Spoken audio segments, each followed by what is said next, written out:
Recently, a good friend asked me to help pick up hundreds of new koi from Japan at the airport.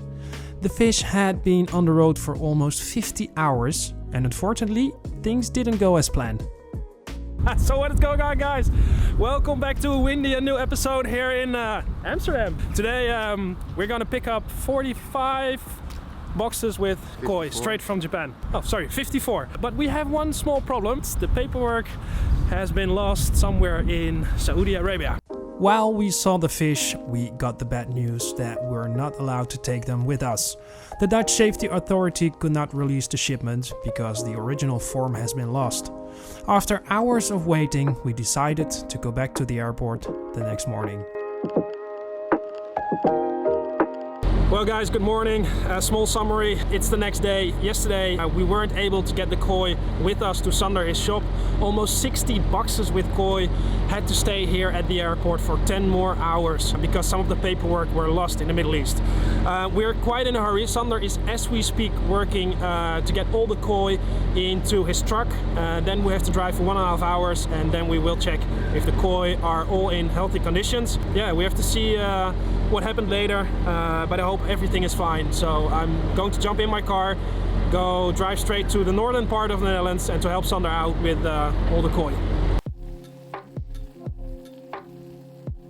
Just got back here at Sander, his facility and his shop, of course. We have some boxes in the car. We're going to unload them straight away because we want to know if the koi are in healthier conditions. They had a very, very long trip from Japan via the Middle East. Fingers crossed everything is going well.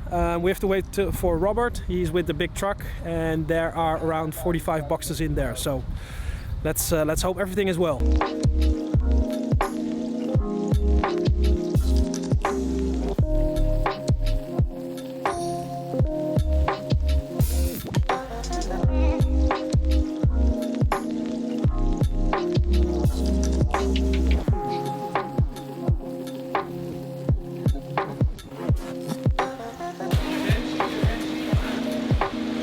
They're heavy, guys. 30 kilos, I guess, 20 or 30 kilos a box. And we still have some boxes to go. So. Here we go. We gaan het heuveltje op.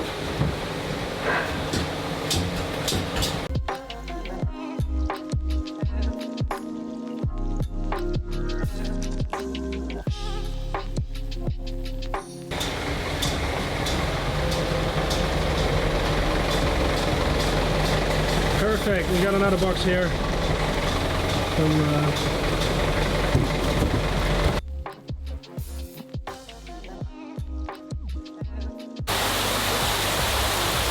So these fish are already in here for quite a while. They're being sold via the auction or via the shop. And as you can see, we have a lot of tanks here piled up with fish, and of course the new koi. And I will show you that later in this video. But for now, we still have some boxes to unload from the truck. Right, guys, so we have to remove this car, and that's quite fun. I really like this car.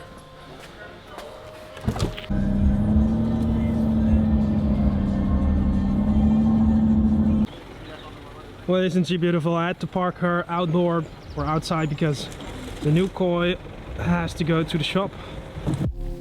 Sander has developed one of the most successful koi auction sites in the world. There is good news for koi hobbyists in the United States. Select Koi will launch the American version of the website very soon.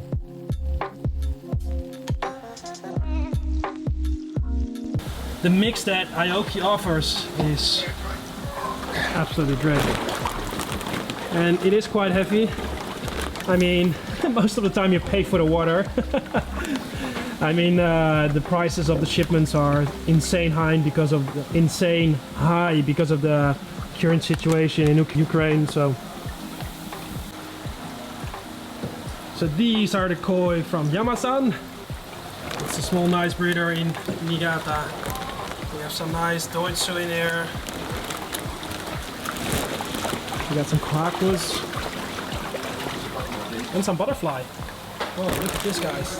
There's some butterfly in here. Next up, aoki, also famous about the different varieties. And we have some, oh man, look at those goshikis. Wow. I want to open this bag.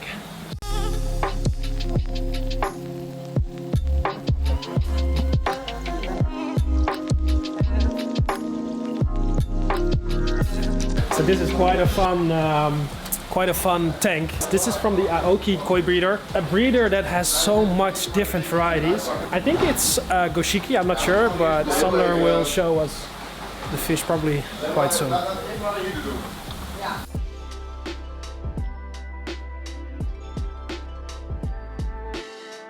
Only goshiki in here, Aoki and 4. It's so hard to get them clean like this. Look at this, guys. It's absolutely insane. I think there are 4 or 5 in this box. Maybe 6.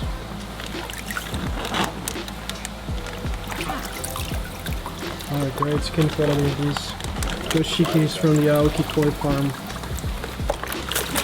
Let's get the bag of water out. Robert will throw that away so we can take a look at those. Great goshikis.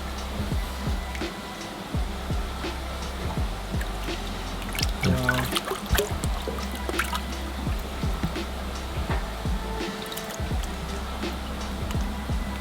So beautiful.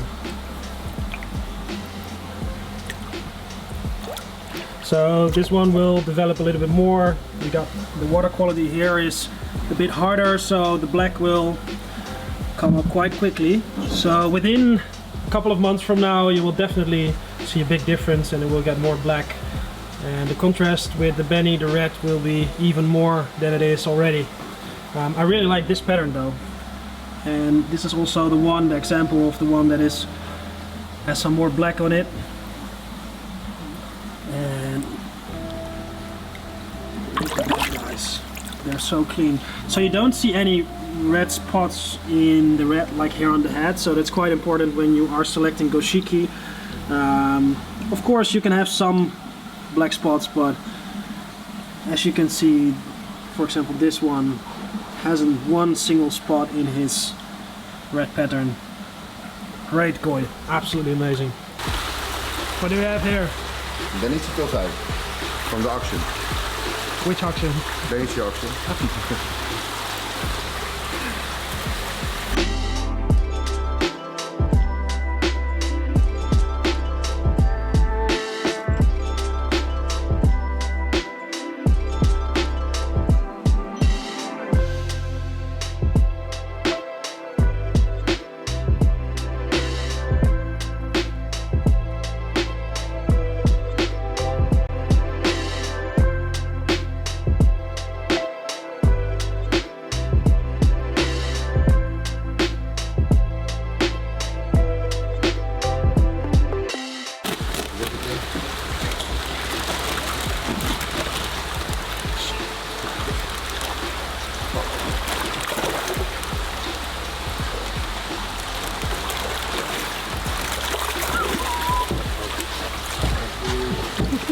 Yeah, no.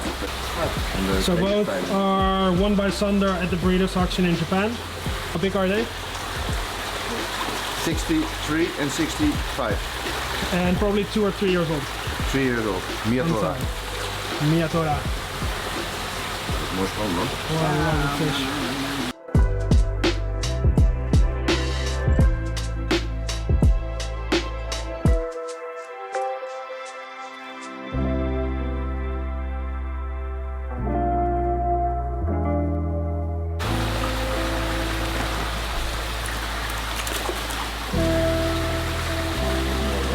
So that was a pretty stressful morning, and yesterday was also pretty, well, not stressful, but it was a busy day, and especially quite disappointing that you weren't able to get the koi.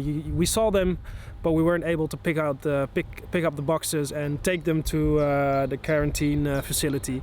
The Dutch government didn't release the koi, so that's quite sad. But this morning, 8 o'clock, Sander was called and we were able to pick them up. So that's good. Even better news is they're all healthy, they're swimming, they're doing very well, so that's pretty amazing. So for my next schedule for the upcoming weeks, I will go to Japan, I will go to the US, and if you have a koi pond, you are living in the US, you are living here somewhere in Europe, Belgium, Netherlands, France, I don't care, Germany, send me a message and I am happy to film your koi pond. I would love to. Thank you so much for watching. Don't forget to subscribe, leave a comment, and if you want to see another video that I recorded here with Sander in his shop, and we filmed some pretty nice koi, just click on this video and you will get there.